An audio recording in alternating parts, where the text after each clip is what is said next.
صعبة هي اللحظات في الانتظارات في أصعب الأوقات. الإمارات نالت شرف إقصاء حامل اللقب أستراليا في ربع النهائي للحضور في مربع الذهب للوصول إلى المباراة قبل النهائية. نجوم كبار تحضر في هذا المشوار والمتعة مضمونة يا السادة الكرام بحضور رئيس الاتحاد الدولي لكرة القدم جيانو إنفانتينو. أمامنا على الصورة كابتن الأبيض الإماراتي في المواجهة. نتمنى مباراة الأخوة واللي يربح صح عليه ومكان وحيد للنهائي. المغرب المتأهل بقوة كأفضل خط هجوم وأقوى خط دفاع مما يؤشر على مباراة فيها الأهداف بكل تأكيد. نتمنى مواجهة كروية تسودها الروح الرياضية العالية.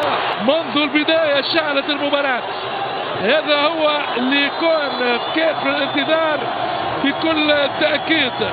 قلنا نتمنى مواجهة كروية تسودها الروح الرياضية العالية بين الأشقاء المغاربة. اللي يربح صح عليه ليس هنالك إلا حقيقة الميدان ولغة الأقدام.